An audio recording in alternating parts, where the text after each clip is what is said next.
Olá, meu nome é Ingrid Evangelista da Cunha, eu sou estudante do 5º período do curso de Artes Visuais, bacharelado pela Unic. Você sabe o que é semiótica? A semiótica, ela é um estudo da construção de sentido, de forma geral. A semiótica, ela utiliza recursos da semiologia, que é a ciência que estuda a construção de sentido, por meio da semiosfera, que é um local abstrato onde ocorre essa produção de sentido, tanto de textos verbais quanto de textos não verbais. A semiótica, com o prefixo semi, de semiologia, de semiose, junto com o sufixo ótica, que significa olhar para dentro de algo. Dentro da semiótica, nós temos algumas vertentes do conhecimento. Semiótica persiana, que foi desenvolvida pelo estudioso matemático físico Charles Peirce, não é? Temos a semiótica da cultura, que foi desenvolvida pelo estudioso Louis Lotman, e a semiótica gramsciana, que foi desenvolvido por outro pensador que se chama Julian Gramsci. Da semiótica persiana, ela envolve o estudo do signo e como esse signo ele vai construir o sentido. A semiótica da cultura, ela envolve o estudo da cultura e dos diferentes códigos culturais e como esses códigos e esses símbolos irão construir um sentido. E a semiótica gramsciana é a semiótica do texto, ou seja, como é que o texto ele tem os seus níveis de interpretação para construir o sentido. Dentro da semiótica persiana, nós vamos estudar o signo, que seria o quê? Que seria uma representação material ou imaterial de um determinado elemento de estudo.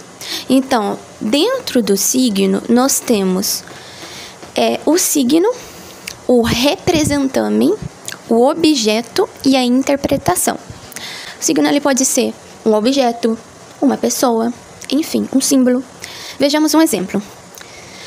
Quando eu falo a palavra violão, não é? O violão, a ideia geral que vem na minha cabeça de um violão, toda aquela ideia abstrata que vem na nossa mente ao dizer violão, é o primeiro contato, é o representamen, ou seja, é a primeira representação da palavra. Quando eu digo violão, e aí tem uma objetificação do violão, que seria a materialização física desse objeto. Ou seja, seria aquele objeto que tem uma curva, que tem um braço, que tem as chaves, aquele objeto que tem a cintura, a famosa cintura de violão, que tem a boca, que tem as cordas, enfim. Esse seria o objeto. É a tríade do signo, representamen, objeto e a interpretação. Já no nível da interpretação, nós temos o violão como sendo o quê? Qual é a interpretação conceitual desse violão? Seria um objeto que produz música para melodias, para canções, diversos tipos de gêneros musicais, não é? Então, nós temos esses 3 níveis. Para falar agora de semiótica da cultura, nós precisamos entender de simbolismo. Ou seja, dos diversos códigos culturais. O que seriam esses códigos? Seriam a cultura, de um modo geral, as práticas, os fazeres, as religiões, a culinária, a dança, os comportamentos, o modo de pensar, o modo de viver, a política, a moda, o comércio, tudo aquilo que envolve o fazer, as práticas de uma determinada região, né, é determinada cultura. A semiótica persiana pode ser observada também através de faixas conscientizadoras, ou seja, aquelas fitinhas que todo mês, para cada mês que se passa do ano, há uma fitinha conscientizadora de determinada cor. Então, por exemplo, a fita amarela do mês que estamos agora, setembro, significa um mês de conscientização para a saúde mental. Outubro rosa, o próximo mês que virá, um mês de conscientização para o câncer de mama.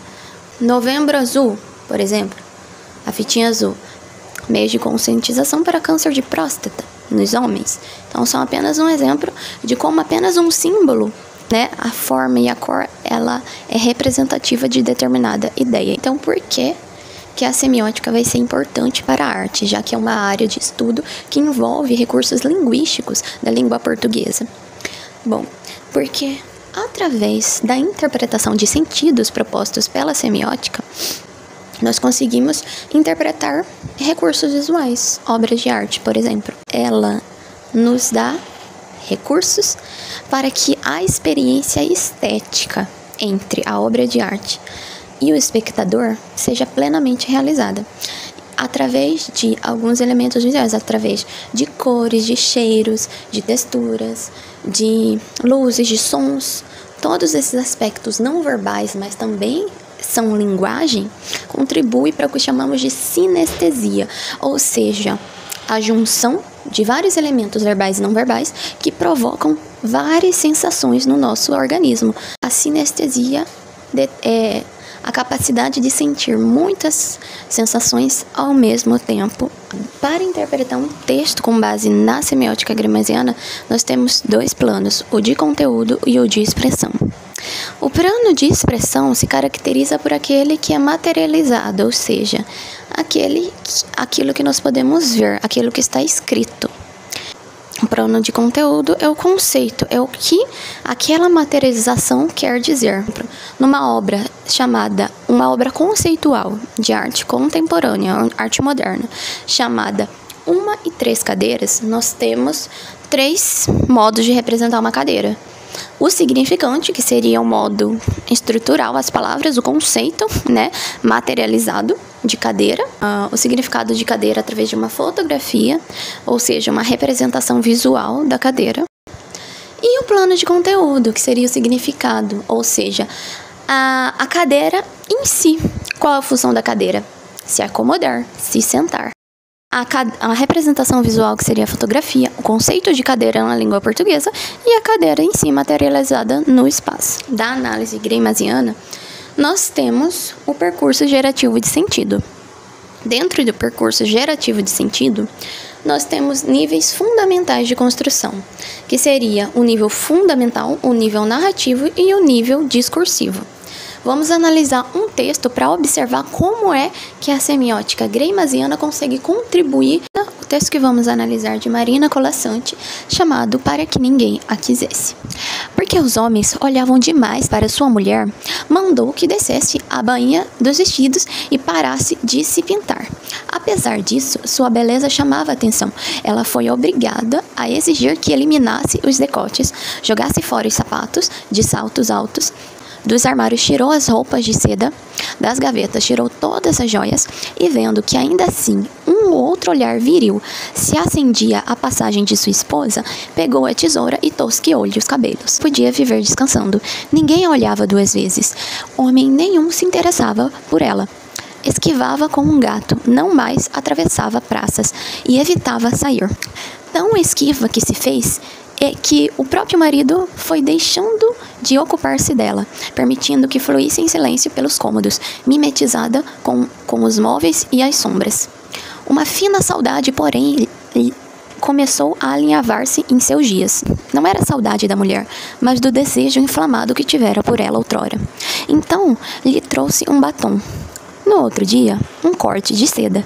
À noite, tirou do bolso uma rosa de cetim para enfeitar-lhe, mas ela tinha desaprendido a gostar dessas coisas. Não pensava mais em lhe agradar.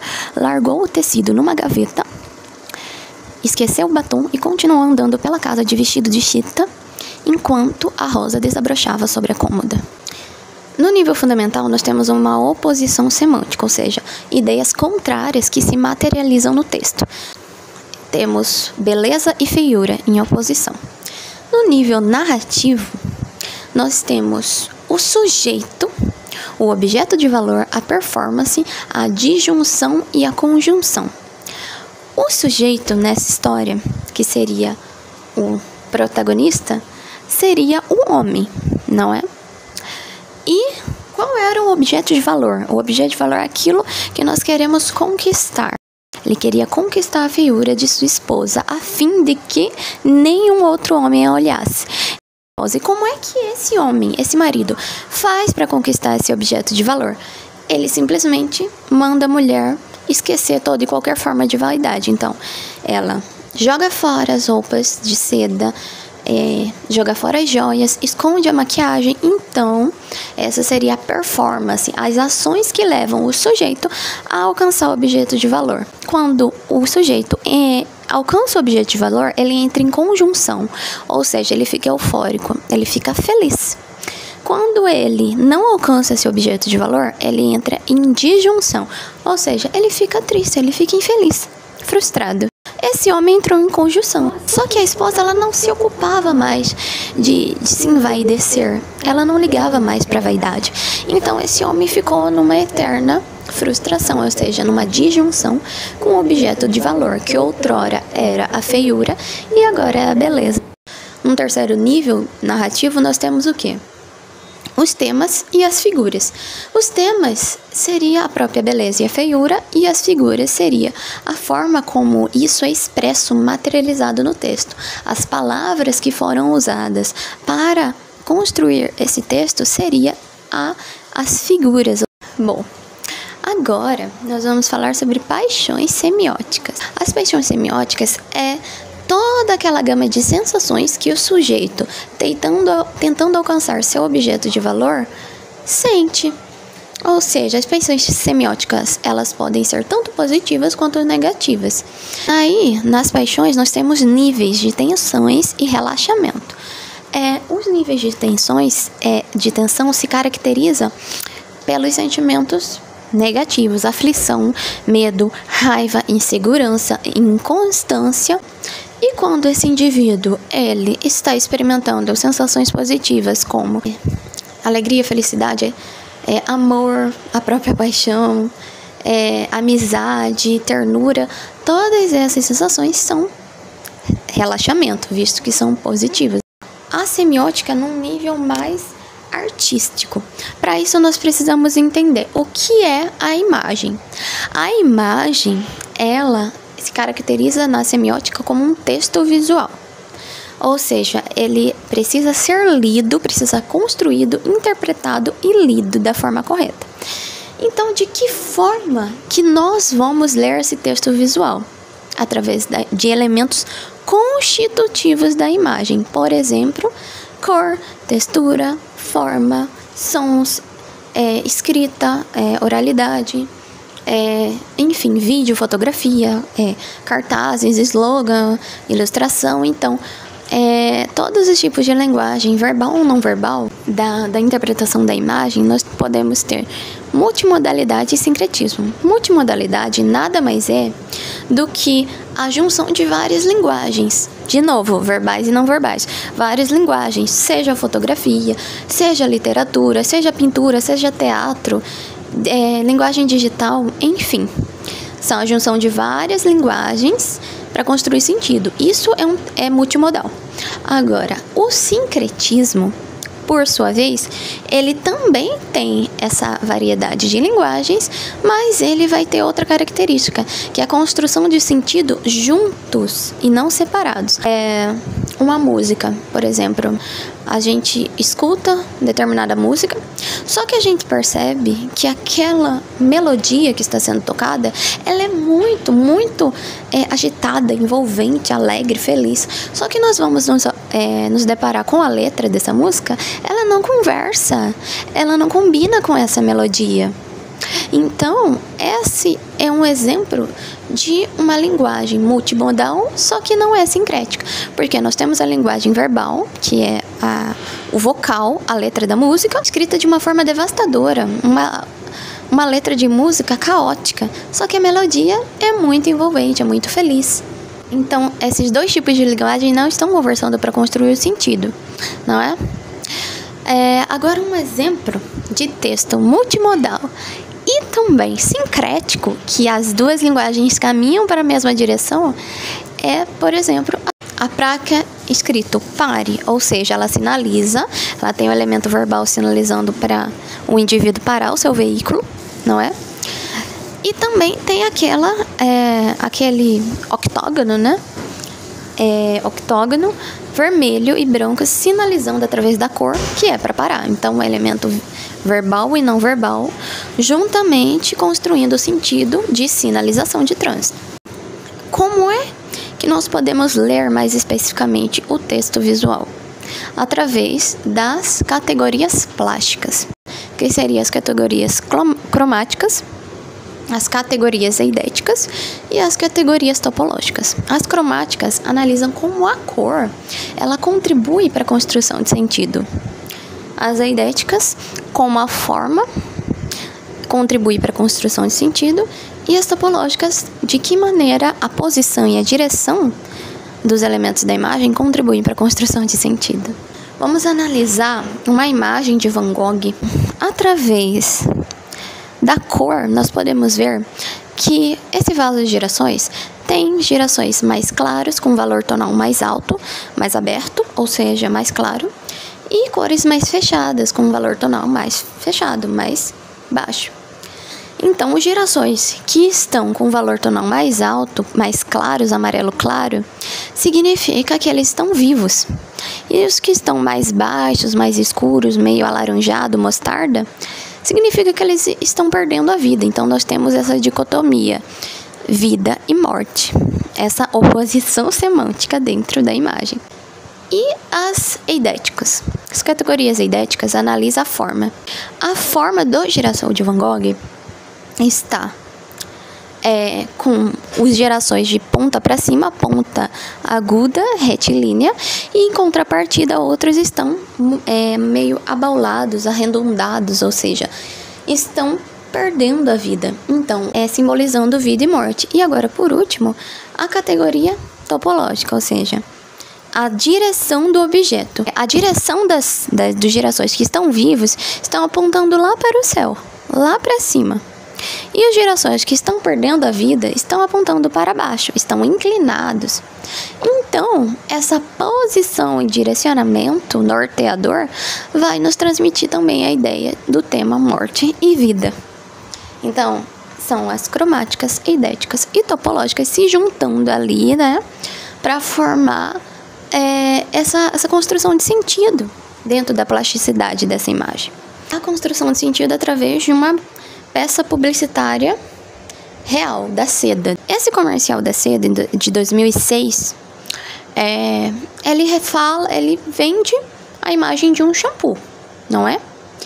Mas como é que nós podemos analisar essa imagem semioticamente? Bom, na primeira imagem nós vemos uma leoa que está muito insatisfeita com seu cabelo armado e cheio de frizz. E na segunda imagem nós vemos a leoa já toda charmosa, toda pomposa, com seus cabelos sedosos e sem frizz, sem tanto volume. Só que qual é a ideia que a marca quer passar? A ideia seria o seguinte, seria uma ideia de que o objeto de valor dessa leoa os cabelos sedosos sem frizz, com o volume abaixado. E como é que ela faz para conquistar esse objeto de valor? Ela utiliza o shampoo da seda. E esse seria a performance, comprar o shampoo da seda, a performance que ela utilizaria para entrar em conjunção, em euforia com o objeto de valor, que seria os cabelos sedosos e sem frizz. Bom, vale lembrar aqui. Nessa época, estava em alta, era uma tendência, cabelos sedosos com alisamento, com progressiva, chapado, enfim. Então, não era tão evidente assim a questão da variabilidade de cabelos, né, nas marcas. Depois, a própria seda, dentre outras, Salon Line, 3CM, começaram a evidenciar a variabilidade de tipos de cabelo em suas construções de comercial e propaganda e etc. Por isso, esse comercial da leoa com cabelo mais baixo, sem frizz, e ela fica super feliz. É um exemplo real de análise de como nós podemos utilizar a semiótica e as categorias práticas para interpretar a forma como esse produto vai fazer sucesso, vai chegar no seu público-alvo. Ficou claro que a semiótica, tanto greimasiana, da cultura ou persiana, ela é muito importante não só para o contexto acadêmico, mas também para a nossa vida de forma geral. No nosso trabalho, se você for da área da comunicação ou das artes, há de se deparar com muitos desses conceitos. Cheque em semiótica e até a próxima!